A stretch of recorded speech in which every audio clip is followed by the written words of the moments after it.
الف اللہ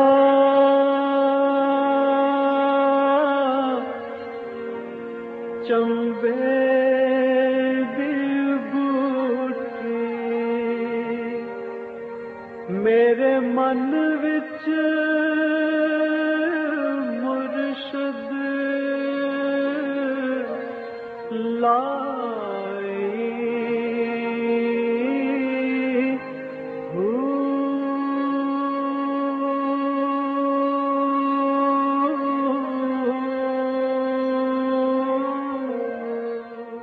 بسم اللہ الرحمن الرحیم۔ السلام علیکم، پروگرام المرشد اور میں ہوں منور عتیق۔ ناظرین محترم، آپ کے سوالات ہیں اور رہنمائی کے لیے ہمارے ساتھ موجود ہیں ہمارے بہت ہی محترم جناب حضرت امیر محمد اکرم اوان صاحب۔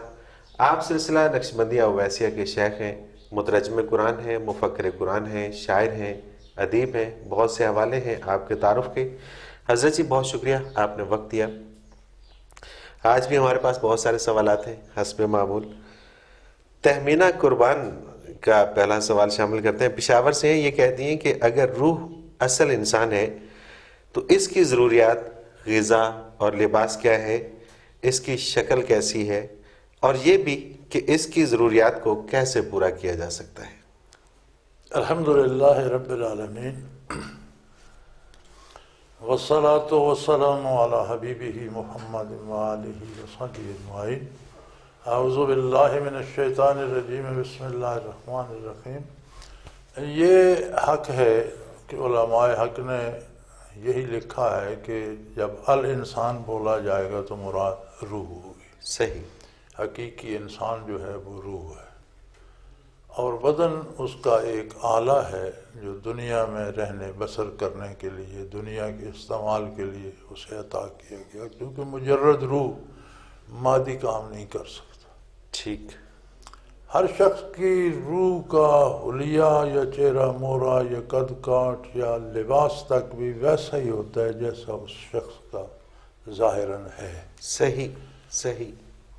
دوسری بات جو ہے، روح کے ضروریات کا ادراک، اس کا تعلق ایمان سے ہے، چونکہ روح کی خبر بھی ایمان کے ساتھ تعلق رکھتی ہے، اور روح پر یقین بھی ایمانیات کا حصہ ہے۔ تو قرآن کریم نے بڑی تفصیل سے بتا دیا ہے کہ آپ جو کام دنیاوی زندگی گزارنے کے لیے کرتے ہیں اس کے دو پہلو ہیں۔ صحیح۔ ایک جیسا جی میں آیا کر لیا، ٹھیک۔ پیسہ چاہیے کمانا ہے، جیسا جہاں سے لب گیا لے لیا، جائز ناجائز جس طرح سے کھانا گیا۔ کھانا ہے، حلال حرام مل گیا کھا لیا، پیٹ تو بھر گیا۔ صحیح۔ لیکن اسی زندگی کو اگر آپ اللہ کے بنائے ہوئے قانون کے مطابق کمائیں، بھی اس کے مطابق، خرچ اس کے مطابق کریں، زندگی اس کے مطابق گزاریں، تو ہر وہ کام جو آپ شریعت کے مطابق کرتے ہیں اس کے دو اثر ہوتے ہیں۔ ایک وہ بدن کی غذا اور دوا بنتا ہے، ساتھ روح کی بھی غذا اور دوا بنتا ہے۔ سبحان اللہ۔ تو روح کے لیے کچھ الگ نہیں کرنا پڑتا۔ صحیح۔ عبادات اللہ نے فرض کی ہیں، وہ اس لیے ہیں کہ تعلق باللہ مضبوط رہے اور دنیاوی امور میں اللہ کی عظمت کا خیال رہے، اور ہم اس کی اطاعت اور حکم کے مطابق کریں۔ سبحان اللہ۔ ان الصلاۃ تنہی عن الفحشاء والمنکر، عبادات برائی اور بے حیائی سے روک دیتی۔ بے شک۔ ایسا تعلق بنے، یہی تعلق باللہ جب آپ کے ہر کام میں آئے گا تو اس کے دورے فائدے ہوں گے کہ بدن کی غذا دوا بھی بنے گا اور روح کی غذا دوا بھی، اور دونوں صحت مند رہیں گے۔ دونوں صحت مند رہیں گے۔ اور اگر آپ خلاف شریعت کریں گے، اپنی مرضی کریں گے، تو روح بیمار ہوتی جائے گی، ہو سکتا ہے مر بھی جائے، کیونکہ روح کی موت ایمان سے دوری ہے، ایمان سے الگ ہو جانا۔ صحیح۔ تو کوئی الگ سے تکلف نہیں کرنا پڑتا۔ ہاں کچھ لوگ دنیا میں بھی اوور ٹائم لگاتے ہیں، کوئی روح کی بالیدگی کے لیے تلاوت کرتا ہے، ذکر کرتا ہے، نوافل پڑھتا ہے، وہ ایک الگ بات ہے۔ اچھا، ایمان سے دوری روح کی موت ہے۔ موت تو جو کفار ہیں، جو خارج ہیں ایمان سے، یا جو ایمان نہیں لائے، تو ان کی روح مردہ ہے۔ ہاں، موت سے مراد یہ ہے نا، جیسے مردہ دنیا میں بے اثر ہو جاتا ہے، کچھ نہیں کرتا۔ صحیح۔ یعنی یہ نہیں کہ روح فنا ہو جاتی ہے، روح تو رہتی ہے، وہ عملی زندگی پہ کوئی اس کا اثر نہیں ہوتا، افیکٹ نہیں کرتی، کوئی میٹر نہیں کرتی۔ صحیح اسے موت کہہ دیا ہے قرآن نے. صحیح، یعنی کہ اس کا ہونا نہ ہونا ایک ہونا نہ ہونا برابر ہوگا. بالکل صحیح. پروفیسر ماجد حسین اوان ہیں، یہ گجرانوالہ سے، یہ لکھتے ہیں جی کہ آپ نے فرمایا ہے کہ طاقت اور زبردستی سے انصاف قائم نہیں ہو سکتا، شاید کسی پروگرام میں بات ہوئی ہو، لیکن حقیقت یہ ہے کہ آج کے لوگ زبان ہی نہیں ڈنڈے کی زبان کو سمجھتے ہیں، عام زبان کو نہیں سمجھتے. طاقت کے بغیر تو آپ قانون بھی لاگو نہیں کروا سکتے ہیں. نہیں، میرا خیال ہے پتہ نہیں ہم نے کس حوالے سے بات کی ہے اور پروفیسر صاحب نے کس انداز سے سمجھی ہے. طاقت جو ہوتی ہے جسے ہم عرف عام میں جانتے ہیں وہ ہوتی ہے اپنی پسند منوانے کے لیے جو استعمال کیا جائے اسے زبردستی یا طاقت یا صحیح زور کہا جاتا ہے. صحیح. جو چیز ماننے کا حکم اللہ اور اللہ کے رسول صلی اللہ علیہ وسلم نے دیا ہے اسے منوانا وہ زور زبردستی نہیں، وہ اصول ہے. صحیح، یہ بالکل فرق صحیح، ہے. بالکل صحیح. یعنی آپ جب انصاف کرتے ہیں تو انصاف کرنا انسانی معاشرے کی بھی اور فرد کی بھی ضرورت ہے. بالکل صحیح. اور وہ زور زبردستی نہیں ہے، وہ اللہ کے احکام کا نفاذ ہے، اس میں زبردستی نہیں ہے، وہ تو اللہ نے حکم دیا آپ کو ماننا اور وہ ماننا ہے، وہ کرنا ہے. ہم یہ سمجھتے ہیں زور زبردستی یہ ہے کہ جب آپ اپنی رائے منوانا چاہتے ہیں. صحیح. تو یہ تھوڑا سا وہی جیسا آپ فرماتے ہیں کہ کسی کو بندوق کی نوک پہ جنت لے جانے کی کیا ضرورت ہے. ٹھیک ہے نا جی، اس کو جب بتا دیا کہ جنت ایسی ہے تو اس کو خود جانا چاہیے. جو قوت نافذہ ہوتی ہے، جو ذمہ دار لوگ ہیں، عدالتیں ہیں یا حکمران ہیں یا حکومتیں ہیں، تو اس کے پاس ان کے پاس اللہ اختیار دے دیتا ہے صحیح. وہ نافذ کرنے کا. اگر وہ انصاف کرتے ہیں تو یہ زبردستی نہیں ہے، یہ انصاف کا نفاذ. صحیح. اور اگر وہ اپنی مرضی ٹھونسنا چاہتے ہیں تو یہ زور زبردستی. یہ زور زبردستی ہے. یعنی کہ جو اللہ تعالیٰ کے بتائے ہوئے اصول ہیں ان اصولوں سے ہٹ کے اگر کسی اور طرف سے کوئی دیکھیں نا زور. جی، ایک قاتل ہے، ٹھیک ہے، ثابت ہو گیا اس نے قتل کیا، اس کے بدلے میں اسے قتل کر دیا جاتا ہے، تو یہ قتل کرنا اس پر زیادتی، یہ زور زبردستی نہیں ہے، یہ اس کے ساتھ انصاف ہے اور وہ آخرت کی سزا سے بچ جاتا ہے اور صحیح. یہاں اپنا معاوضہ دے جاتا ہے. بالکل صحیح. تو یہ زور زبردستی تو نہیں ہے اس پر. میرے خیال میں تو اس پر رحم ہی کیا گیا کہ بڑے عذاب سے بچا لیا گیا. صحیح. اس نے یہیں پہ قصاصیاں وہ جو تو بھی اس بدلا میں ہے. تھوڑا سا فرق کرنا چاہیے نا. نفاذ دین کے لیے جو طاقت ہوگی وہ ایک اصول ہوگا، صحیح. اور اصولوں کا نفاذ زبردستی نہیں کہلاتا. نہیں تو صحیح. جب ہم اپنی پسند ٹھونسنا چاہیں گے تو جو طاقت سے کریں گے وہ زور زبردستی کہلائے. بالکل صحیح. اچھا، کرنل مسعود ہیں کراچی سے، ان کا بھی یہ بھی ہم پہلے ڈسکس کر چکے ہوئے ہیں، لیکن پھر جو ہمارے نئے ناظرین جنہوں نے آپ سے پروگرام کو دیکھنا شروع کیا ان کے لیے، آج اخبارات و رسائل میں روحانی معالجوں اور روحانی علاج کے بہت سے اشتہارات چھپتے ہیں. اس سب کی حقیقت کیا ہے؟ اگر واقعی روحانی طریقہ علاج ہے تو اس کے لیے روحانی تعلیم کہاں سے لی جاتی ہے اور روحانی استاد کہاں اور کون ہوتے ہیں؟ ہماری اس عہد کی ایک بڑی بدقسمتی یہ ہے کہ ہر وہ چیز جو غیر مرئی ہو، نظر نہ آنے والی ہو، کوئی جادو کرتا ہے، کوئی ٹونا کرتا ہے، کوئی عملیات کرتا ہے، ہر چیز کو ہم روحانی کہہ دیتے ہیں. صحیح. اب یہ سارے عملیات شیطانی عمل ہیں، ان کا روحانیت سے کیا تعلق؟ اچھا. روحانیت تو یہ ہے، جیسے پہلے آپ کا سوال گزرا کہ روح کی بالیدگی یا اس کی غذا کے لیے کیا چاہیے، تو وہ اتباع شریعت اور ذکر اذکار اور تلاوت قرآن اور وہ توجہات کا حصول. تو روحانیت تو وہ ہے جس میں آدمی کی اپنی روح کی تربیت ہوتی. صحیح. بالکل. اب بیماری کا علاج کراتا ہے تو اس میں روحانیت کہاں سے آ گئی؟ ہے تو اس کی ایک مادی ضرورت ہے. اچھا. اب آپ ایلوپیتھی لیتے ہیں یا طب کی دوائی لیتے ہیں، اب آپ ہومیوپیتھی لے لیں تو میں سمجھتا ہوں علاج میں وہی روحانیت ہے. صحیح. ایک قطرہ 500 گولی پہ ٹپکا دیتے ہیں، کہتے ہیں کھاؤ جی، اس میں تھوڑا سا پانی ملا دو، اس کی طاقت بڑھ جائے گی. خواب سا ہی ہوتا ہے اس میں. وہ جتنا اس کو توڑتے تھے اس کی طاقت بڑھتی جاتی. تو یہ انہوں نے عملیات کو روحانیات کہنا شروع کر دیا. اور پھر عجیب بات ہے، کسی پر جن آ جائے آسے بھائی کہتے ہیں اسے روحانی تکلیف ہے. اچھا. تو یہ خرافات ہیں سب، ان کا تعلق روحانیت سے نہیں ہے.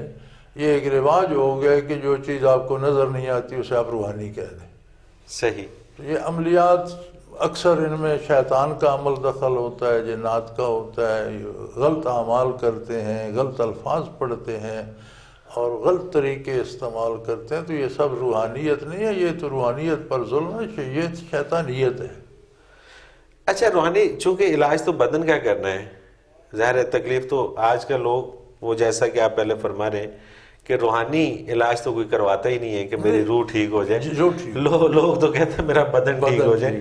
تو بدن کے اوپر روح کا علاج کرنا یا وہ تو ویسے بھی بدن کے لیے اللہ نے دوائیں بنائی ہیں، علاج بنائے ہیں. اس میں طب ہے، یونانی ہے، دیسی ہے، ایلوپیتھی ہے، اب ہومیوپیتھی بھی آ گئی. تو یہ سارے علاج بدن کے لیے ہیں. تو یہ جو اور اس کے اشتہارات ساتھ حدیث شریف میں بھی ملتے ہیں بعض تکلیفوں کے علاج. قرآن کریم کی وہ آیت پڑھ کر پھونک دے، کچھ حدیث پاک کے الفاظ ملتے ہیں تو ان کی اپنی برکات ہیں. صحیح. اور وہ پڑھ کے بندہ پھونکے تو ان کے اپنے اثرات ہیں، وہ ٹھیک ہو جاتے ہیں. بالکل صحیح. اچھا حضرت جی، ایک بڑا اہم سوال ہے. ڈاکٹر عائشہ ستوت ہیں لاہور سے. یہ آج کے دور کے مطابق اور آج کے حالات کے مطابق کا سوال ہے. یہ میرے ساتھ بھی اکثر یہ ہوتا ہے اور میں بھی لوگوں کو دیکھتا ہوں کہ وہ یہ جو سوال ہے اسی کا شکار ہے. یہ لکھتی ہیں کہ میں ایک کلینیکل سائیکالوجسٹ ہوں. میرے پاس بہت سے لوگ نفسیاتی مسائل لے کر آتے ہیں، لیکن آج کل ایسے مریضوں میں بے حد اضافہ ہو گیا ہے جو یہ ذہنی خلفشار لے کر آتے ہیں کہ انہیں اللہ کریم کی ذات، مذہب اور مقدس ہستیوں کے بارے میں منفی خیالات آتے ہیں جو ان کے کنٹرول سے باہر ہیں اور بحیثیت مسلمان بے حد اذیت ناک بھی ہیں. یہاں تک کہ کئی تو خودکشی تک کا سوچنے لگے ہیں.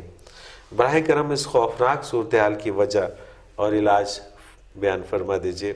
واقعی یہ بیماری آج کل ہمارے معاشرے میں بہت بڑھ گئی ہے اور اس کی ایک بنیادی وجہ ہے. اگر آپ تھوڑا سا پیچھے جائیں، آج سے نصف صدی پہلے کا معاشرہ اپنا ہی دیکھ لیں.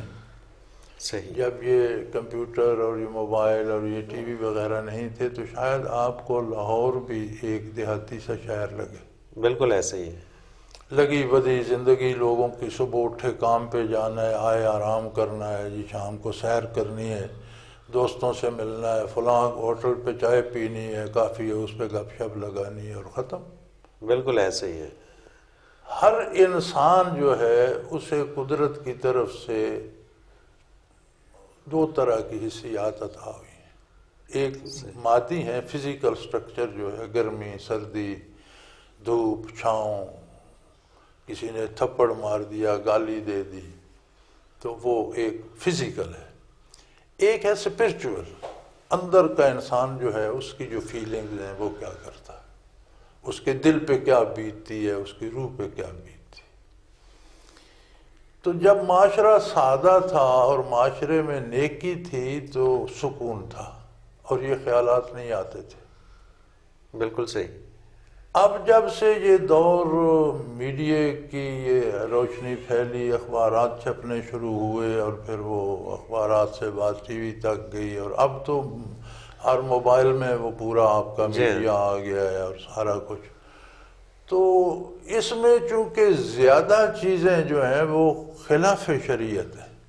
صحیح. انسانی مزاج اور اس کی جو ہے عزت نفس اس کے خلاف ہیں. ناچ گانے ہیں، فوش گانے ہیں، فوش فلمیں ہیں، فوش کلامی ہے. پھر آج کی آپ خبریں دیکھ لیں، ملک بھر میں جہاں کوئی چھوٹی بڑی برائی ہوگی خبر بن جائے گی. پورے اخبار میں کوئی کسی کی نیکی خبر نہیں بنتی. سوال ہی پیدا نہیں، وہ کہتے ہیں یہ تو کوئی تو خبر. آپ فزیکل سٹرکچر کو دیکھیں کہ صبح اٹھ کے اسے کوئی ٹھڈے مارنا، چماٹے مارنا شروع، تھپڑ مارنا شروع کر دے، گالیاں دینا شروع کر دے تو شام تک اس کا کیا حال ہو. صحیح. یہ جو ماحول کی یہ چیزیں ہیں یہ روح پر اور باطن پر وہی اثر کرتی ہیں جیسے اسے تھپڑ مارے جا رہے ہوں، ٹھڈے مارے جا رہے ہوں. تو پھر وہ پریشان ہی ہوتے ہیں، آخر اس نے یہی کرنا ہے کہ یہ کچھ ہے بھی کہ نہیں، میرے ساتھ ہی مذاق ہو رہا ہے. بالکل صحیح. بالکل صحیح. یہ اس کی وجہ ہے. صحیح. اب اس کا علاج بھی ہونا چاہیے. وجہ پتہ چل جائے تو اس سے تو کام نہیں ہوتا، کام علاج سے ہوتا ہے.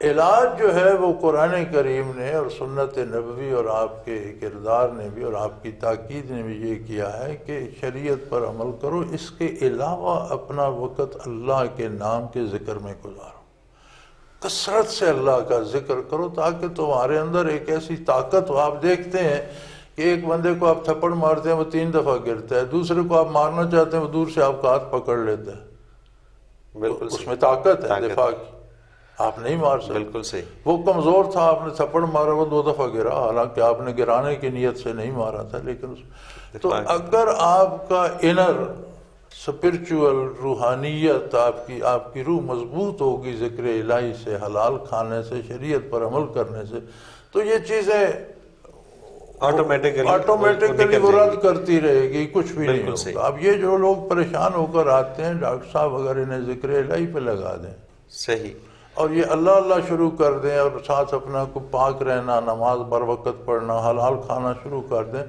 تو یہ لوگوں کی اصلاح کے قابل ہو جائیں گے، اس مرض کا لوگوں کا علاج کرتے پھرتے ہو۔ صحیح، بالکل صحیح۔ لیکن اس پہ ابھی مزید بات کریں گے، ایک وقفہ لیتے ہیں۔ ناظرین محترم، اگر آپ بھی اس پروگرام میں اپنا کوئی سوال ہمیں بھیجنا چاہیں تو اسکرین پہ ہمارا نمبر بار بار اوپر تھا، آپ نوٹ فرما لیجئے، 0333455021، اس پہ ہمیں SMS کر دیجئے۔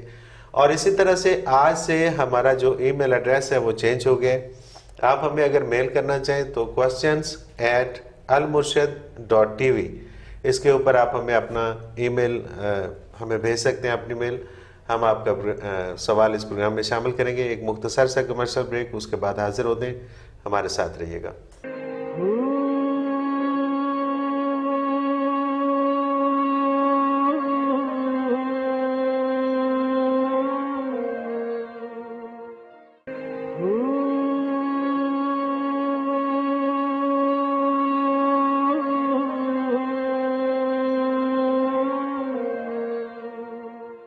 پروگرام میں ایک بار پھر خوش آمدید ناظرین، آپ کے سوالات اور رہنمائی کے لیے ہمارے ساتھ موجود ہمارے بہت ہی محترم جناب حضرت امیر محمد اکرم اوان صاحب۔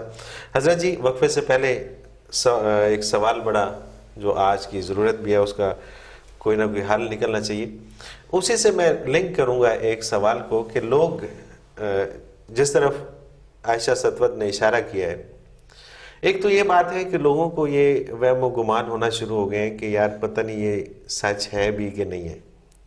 وہی جو اکثر اس پروگرام میں ہم بات کرتے ہیں کہ جب دل نہ مانے تو پھر باقی ساری باتیں بیکار ہیں۔ اب میرا ایک ذاتی ایکسپیرینس ہے کہ مجھ سے کسی کی بحث ہوئی اور اس نے کہا کہ جی یہ تو صرف اور صرف ایک معاشرے کو قائم رکھنے کے لیے، جس طرح ایک NGO ہے، اس طرح سے اسلام شروع ہوا تھا۔ اس میں قرآن پاک کے حوالے سے وہ صاحب کہنے لگے کہ جی آج تک کوئی بھی وحی جو ہے جو حضور نبی کریم علیہ الصلوۃ والسلام پہ اتری، وہ آپ نے اپنی زبان سے بیان نہیں کی، وہ حضرت ابوبکر صدیق رضی اللہ تعالیٰ عنہ کی زبان سے لوگوں کو بتائی جاتی تھی۔ دوسرا یہ کہ آپ بچپن سے قافلوں کے ساتھ جاتے تھے، بزنس کرتے تھے اور دیگر مذاہب کو دیکھتے تھے، اور ان مذاہب کو ملا کے ایک مذہب بنایا گیا۔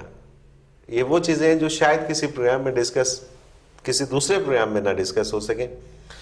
جب اس طرح کی چیزیں لوگوں کے اندر یا لوگوں کے دماغ میں آ جاتی ہیں تو پھر وہ پیچھے ہٹنا شروع ہو جاتے ہیں۔ تھوڑی سی اس پہ وضاحت کیجئے گا کہ یہ جو کچھ اس آپ کے ساتھی نے فرمایا ہے، اس کے پیچھے بھی ایک وجہ ہے۔ میں ایک دفعہ کینیڈا میں تھا تو وہاں مونٹریال یونیورسٹی جانے کا مجھے اتفاق ہوا۔ کچھ دوست تھے آسٹریلیا کے مسلمان بچیاں اور بچے جو مونٹریال یونیورسٹی میں پڑھتے تھے، صحیح، اور وہ ہمارے ساتھ ذکر کیا کرتے تھے، اللہ اللہ کرتے تھے، تو ان کی دعوت پر میں یونیورسٹی گیا۔ مونٹریال بہت بڑا شہر ہے، اور مونٹریال یونیورسٹی جو ہے وہ that's in the heart of city, درمیان میں ہے۔ شاید کسی زمانے میں یونیورسٹی بنی ہوگی، پھر شہر ارد گرد پھیل گیا ہوگا۔ بالکل صحیح۔ تو بہت بڑا ادارہ ہے۔ میں نے جا کے پوچھا جی مجھے ملنا ہے ان لوگوں سے، اور وہ ہیں اس اسلامک سیکشن جو ہے اس کا، اس میں۔ تو انہوں نے کہا جی وہ اسلامک سیکشن تو چرچ کے کچھ کمرے انہیں دیے گئے ہیں، اس میں ہے۔ اچھا بنیادی بات تو یہ تھی۔ ٹھیک ہے، ہم چرچ گئے تو چرچ ایک پورا شہر تھا، صحیح، یعنی ایک تو ہال تھا عبادت کے لیے، اس سے ارد گرد بہت سے ہال، کمرے، ڈبل سٹوری، 3-4 منزلہ، ایک پوری الگ آبادی تھی۔ اس میں سے ایک پورشن کچھ جوڈزم کے لیے تھا، کچھ کرسچینٹی تھا، کچھ اسلام کے لیے تھا، اس میں مختلف وہ بٹے ہوئے۔ صحیح، تو اس اسلامی سیکشن میں ہم گئے تو میں نے ان سے پوچھ لیا کہ آپ کے اس شعبے میں کتنے لیکچرر ہیں جو آپ کو پڑھاتے ہیں؟ ان کا جی 12۔ ان میں کس کس مذہب سے تعلق رکھتے ہیں؟ انہوں نے کہا جی زیادہ یہودی ہیں، کوئی 1-2 عیسائی ہیں، اور 2 مرد اور 1 عورت مسلمان بھی ہیں۔ اچھا ٹھیک ہے، یہ جو ہمارے پی ایچ ڈی ان اسلام کر کے آتے ہیں نا کینیڈا سے، صحیح، انہیں جو لیکچر دینے آتے ہیں وہ بیسیکلی دیگر تو مذاہب سے تعلق اس دن ان کا مسئلہ زیر بحث تھا کہ یہ جو جرابوں پہ مسح کرنے کا مسئلہ ہے یہ ٹھیک ہے یا نہیں، یہ ہونا چاہیے یا نہیں ہونا چاہیے۔ صحیح، یعنی ایک یعنی سی بات میں الجھایا ہوا تھا لوگوں۔ تو یہ جو باتیں آپ نے کی ہیں یہ ان اساتذہ کی تعلیم بتائی ہوئی ہے، بالکل صحیح، حقیقت یہ ہے کہ جو وحی آتی تھی حضور صلی اللہ علیہ وسلم نے روز اول سے کاتبان وحی مقرر کر رکھے تھے، صحیح، فوراً لکھوا دی جاتی تھی۔ ٹھیک ہے، حضور کی اپنی زبان حق ترجمان سے ہمیں 27 کے قریب کاتبان وحی ملتے ہیں 23 برسوں میں، 27 کاتبان وحی ہیں، وہی ملتے ہیں 23 برسوں میں، اور ان میں 7 زیادہ معروف ہیں۔ صحیح، لیکن روز آپ دیکھیں ابتدائی دن تھے جب حضور مکہ مکرمہ میں تھے اور سیدنا فاروق اعظم نکلے کہ جی میں قتل کر دوں گا اور یہ بات ختم کرتا ہوں، تو کسی نے کہا بھائی ادھر جاتے ہو تمہاری تو بہن بھی مسلمان ہو گئی ہے تو پہلے گھر کی خبر لو۔ معروف واقعہ، جی بالکل، وہاں آئے تو انہیں کوئی صحابی کاغذ پر لکھی ہوئی آیات پڑھا رہا تھا۔ صحیح، تو ابتدائی عام تھے، تو اس کا مطلب ہے کہ صرف زبانی نہیں، حضور اسی وقت اپنی پسند سے لکھوا دیتے تھے کہ یہ وہی آئی ہے، اس کی یہ آیت یہاں رکھنی ہے، یہ یہاں، وہ سورہ طٰہٰ تھی وہ کر آخر میں قرآن میں آتی، نازل پہلے ہوئی۔ تو اگر اس وقت یعنی مکی زندگی کے ابتدائی 4-5 سالوں میں، بالکل صحیح ہے، کیونکہ ظاہر ہے کہ وہ تو وہی دور تھا، تو حضور اس وقت لکھوا دیتے تو بعد میں نہیں لکھوائی گئی، یہ تو اس نے غلط کہا۔ اچھا نہیں، وہ لکھوانے کی بات نہیں کرتے، نہیں بھائی، جب کوئی شخص لکھواتا ہے تو کیا وہ خیال سے بات کرتا ہے، زبانی بات کر کے لکھواتا ہے کہ نہیں؟ لکھنے والا بھی سنتا ہے یا نہیں؟ جو حاضرین بیٹھے ہوتے ہیں وہ بھی سنتے ہیں یا نہیں؟ تو پھر بیان حضور کی زبان سے ہوئی یا کسی اور کی زبان سے ہوئی؟ ہاں بس یہ کنفیوژن ہے، نہیں یہ غلط ہے نا، وہ ایک بلکہ یہ ایک فرقہ ہے پورا جو اس کے اوپر وہ بات کرتا ہے، غلط کہتے ہیں نا کہ جی وہ اب جب دیکھیں جب حضور پہ وحی نازل ہوئی تو آپ خفیہ تو نہیں لکھواتے تھے، وہی تو کبھی آپ سواری پہ ہوتے تھے نازل ہو جاتی تھی، کبھی مجلس میں بیٹھے ہوتے تھے نازل ہو جاتی تھی، کبھی گھر میں ہوتے تھے، جب وحی نازل تو فوراً کاتب کو بلایا جاتا تھا اور لکھوائی جاتی تھی۔ صحیح، تو جب لکھواتے تھے حضور تو اس کا مطلب ہے حضور اپنی زبان مبارک سے بیان فرماتے تھے، کاتب بھی لکھتا تھا، جو لوگ پاس ہوتے تھے وہ بھی سنتے تھے۔ اور ایسا بھی ہوتا تھا کہ کچھ جگہوں پہ وہی ایسی جب وہی آئی تو اس میں حضور اپنا سیدنا ابو بکر صدیق رضی اللہ تعالیٰ عنہ موجود نہیں تھے، ایسا بھی کئی بڑا دفعہ ہوا، کوئی ضروری تو نہیں ان کا موجود ہونا، کوئی ضروری تو نہیں۔ ٹھیک ہے، کیونکہ ان صاحب کا کہنا یہ تھا کہ جب بھی وہی آتی تھی نہیں وہ موجود ہوتے تھے اور ان سے اب یہ وہ چیزیں ہیں، یہ غلط ہے کہ جو ہمارے جو اب کا طبقہ پڑھا لکھا جو اپنے آپ کو کہتا ہے، جب ان کے ذہن میں یہ وہاں باتیں سے آتی پڑھ ہیں، لکھ کے آتے ہیں نا یہود و نصارہ سے، تو انہوں نے تو اپنا اسلام کو جھٹلانے کے لیے جو حجت بازی کی ہے وہ اسلام کے نام پہ تعلیم کرتے ہیں نا۔ بالکل صحیح، جب وحی آتی تھی کتابت وحی ہوتی تھی، اور جب دوسری آتی تھی تو حضور یہ تک تلقین فرماتے تھے کہ یہ آیت جو ہے اس سورہ کا حصہ نہیں ہے، صحیح، اس کی سورہ نازل ہوگی یہ اس میں ہوگی، اس کی ترتیب بھی آپ صلی اللہ علیہ وسلم نے خود وہ پوری ہو گئی مکمل، آخری وہی آ گئی الیوم اکملت لکم دینکم، تو اس کے بعد حضور 82 یا 85 یا 86 دن دنیا میں رہے، تو آپ نے ایک ایک آیت جو ہے وہ بتائی اور چیک کی کہ اس آیت کے بعد الف لام میم پہلے ہوگی، اس کے بعد یہ آیت ہوگی، ساری ترتیب بتائی کہ کون سی آیت کس صورت میں کہاں لکھی جائے. صحیح، بالکل صحیح. تو اس طرح سے قرآن کریم مکمل ہوا. اب دیکھیں نا کتنا تضاد ہے گفتگو تو کے یہ اندر کہ غلط ہے، وہ حضور لوگ مجلس جو میں اس طرح پڑھ کے سے سنا دیتے تھے. اب ہاں، آگے جس نے سنا اس نے آگے بیان آگے کیا، بیان اس میں ابو بکر صدیق رضی اللہ عنہ کی کوئی تخصیص نہیں ہے. صحیح، بالکل صحیح، یہ بالکل کوئی صحیح. تخصیص نہیں ہے. ٹھیک. جتنے لوگ سنتے تھے وہ سارے ظاہر ہے آگے وہ آگے بیان پھر کرتے سناتے تھے، وہ خود بھی لکھ لیتے تھے. بعض لوگ جنہیں لکھنا آتا تھا کچھ کسی سے لکھوا کے پاس رکھ لیتے تھے.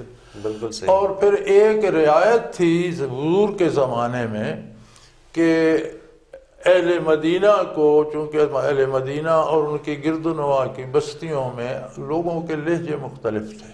صحیح. یہ ایک لسانیات کا اصول ہے کہ ہر 3 میل پہ لہجہ بدل جاتا ہے، بالکل زبان ایسے ہی وہی ہے. ہو، بالکل ایسے ہی ہے، لہجے تبدیل ہو جاتے لہجہ تبدیل ہو جاتا ہے. پنجابی والوں کا، پشتو والوں کا، اردو جی. والوں کا ہر 3 میل پہ لہجہ بدل جاتا ہے، کبھی 1 میل پہ بھی بدل جاتا ہے.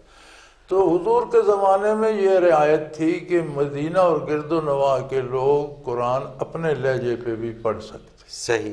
یہ رعایت تھی کہ لوگ نئے نئے سیکھ رہے ہیں تو ان کا لہجہ نہ بدلا جائے. ایک جگہ بر آتا ہے دوسرے پہ بر پڑھا جاتا ہے تو کوئی حرینی زیر کی زبر پڑھ لیں لیکن مفہوم وہی سمجھا جائے. صحیح. اور یہ چلتا رہا عہد صدیقی میں بھی، عہد فاروقی میں بھی.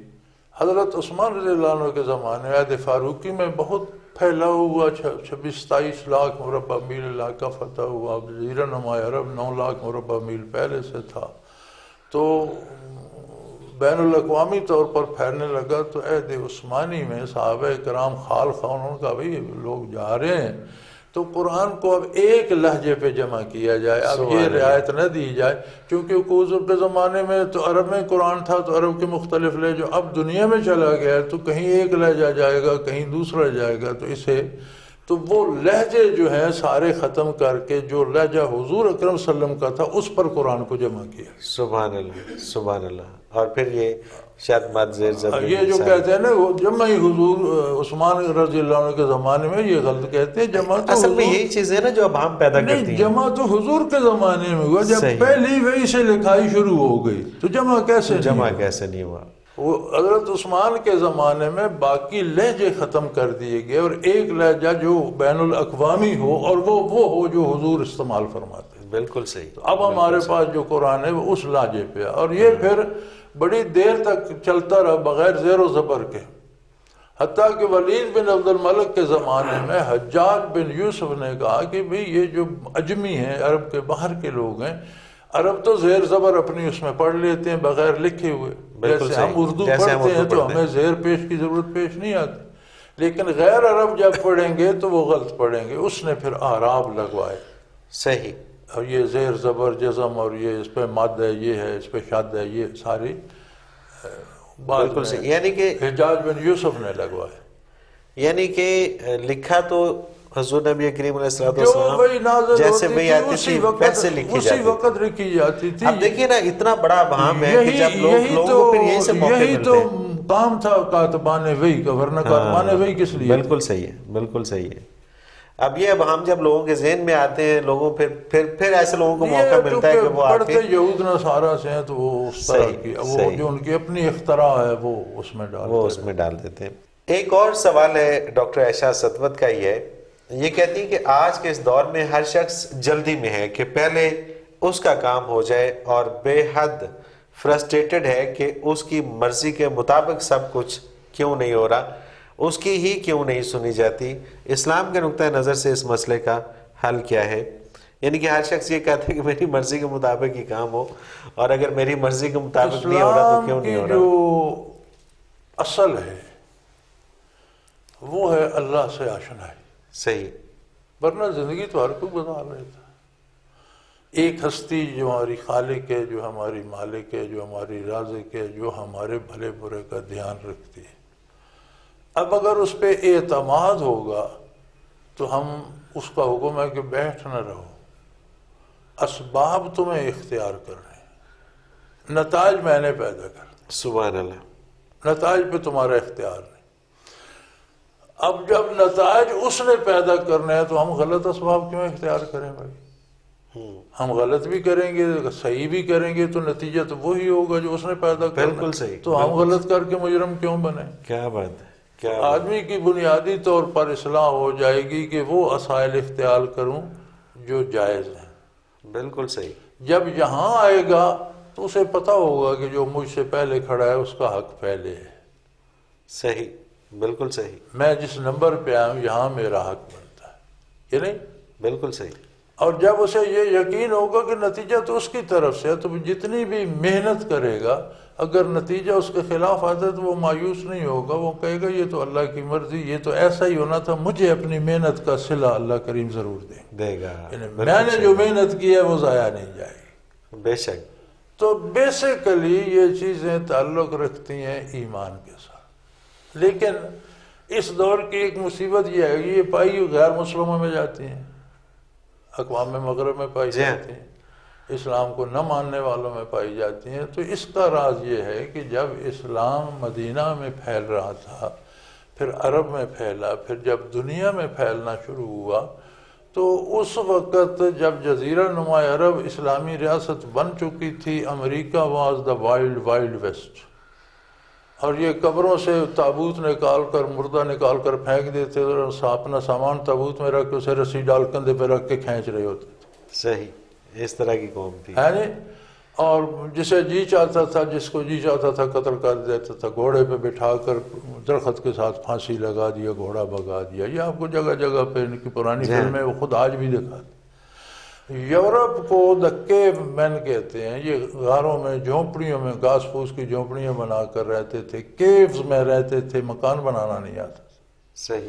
انہوں نے دیکھا کہ ایمان تو خیر یہ نہ لائے، رسول نہ مانا.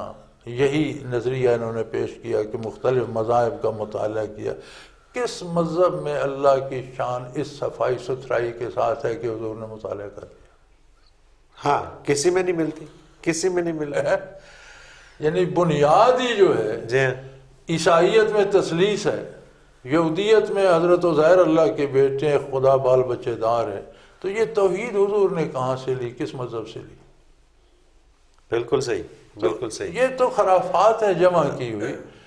انہوں نے دیکھا کہ یہ جو اسلام پھیل رہا ہے تو یقیناً اس میں انسانی مزاج کے مطابق بہت چیزیں ہیں جو انسان کو اپیل کرتی ہیں، وہ اس میں شامل ہو جاتا. صحیح.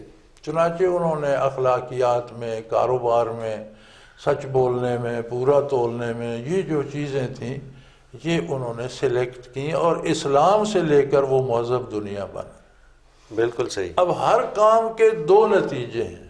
ہم پانی بھی پیتے ہیں، اس کو دو نتیجے ہیں. پیاس بجھ جاتی ہے، ایک نتیجہ آخرت میں ہے، اس کا تعلق ایمان سے. پیاس مومن کی بھی بجھ جائے گی، کافر کی بھی بجھ جائے گی. مومن الحمدللہ کہے گا، اسے آخرت میں اجر ملے گا. کافر کہے گا میری اپنی کاوش ہے، آخرت میں اس کا کوئی حصہ نہیں. بالکل صحیح. جتنے کام اسلام نے سکھائے ہیں یہ کام کریں آپ تو دنیا کا فائدہ بھی ہوتا ہے اور اس کے لیے ایمان شرط نہیں ہے. مومن کرے تو بھی فائدہ ہوتا ہے، کافر کرے تو بھی فائدہ ہوتا ہے. میرا ایک تجربہ ہے، آزاد کشمیر میں ایک سیشن جج ہوا کرتے تھے اور وہ مسلمان نہیں تھے. پیدا مسلمانوں کے گھر میں ہوئے تھے لیکن خود فارغ تھے. صحیح. تو بچوں کو 2 آنے پر نماز، اس وقت تو آنا اتنا بڑا ہوتا تھا، تو 2 آنے پر نماز جیب خرچ دیتے تھے. جو 5 نمازیں پڑھتا تھا اسے دوسری صبح 10 آنے مل جاتے تھے. جو 4 پڑھتا تھا 8 آنے، جس نے 3 پڑھی 6 آنے. صحیح. تو بچے پھر شوق سے 5 نے تھا. میں نے اس سے پوچھا کہ یہ کیا تمہارا تو اللہ کے ساتھ ایمان نہیں ہے، آخرت پر ایمان نہیں ہے، تو نماز.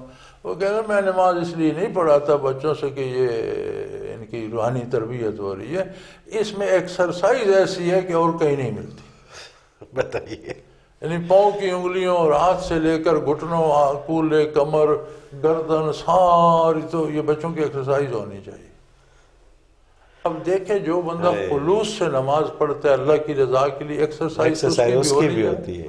اور کیا بات ہے، اس کا مطلب ہے کہ دنیاوی فائدہ کافر اگر ہندو بھی نماز پڑھنا شروع کر دیں تو ایکسرسائز ہو جائے گی. نماز نہیں ہوگی، ایکسرسائز اس کی بھی ہو جائے گی. بالکل صحیح بات ہے. تو کافر بھی اگر شاعر اسلام اپنائیں گے تو اس کا دنیاوی فائدہ ہوگا. صحیح. اب وہ پورا تولتے ہیں تو تجارت بڑھتی ہے. بالکل صحیح. ہمارے یہاں چیز خریدو پیچھے لکھا ہوتا ہے خریدنے کے بعد واپس نہیں ہوگی. وہاں آپ گھر پہنچ کر دیکھتے ہیں کہ اس چیز میں انہیں آپ فون کرتے ہیں وہ کہتے ہیں ہمارا بندہ آ رہا ہے دوسری چیز دے جائے گا، یہ لے جائے گا. صحیح بات ہے، صحیح بات ہے. بلکہ ایک جگہ پہ لکھا ہوا تھا کہ جس نے ملاوٹ کی وہ ہم میں سے نہیں، ترجمہ لکھا ہوا تھا تو اس نے ملاوٹ کر رہا تھا. میں نے کہا یار یہ تم ملاوٹ کر رہے ہو؟ کہتے نہیں وہ جو ملاوٹ کرتا ہے وہ باہر سے آتا ہے، ہم میں سے نہیں ہے.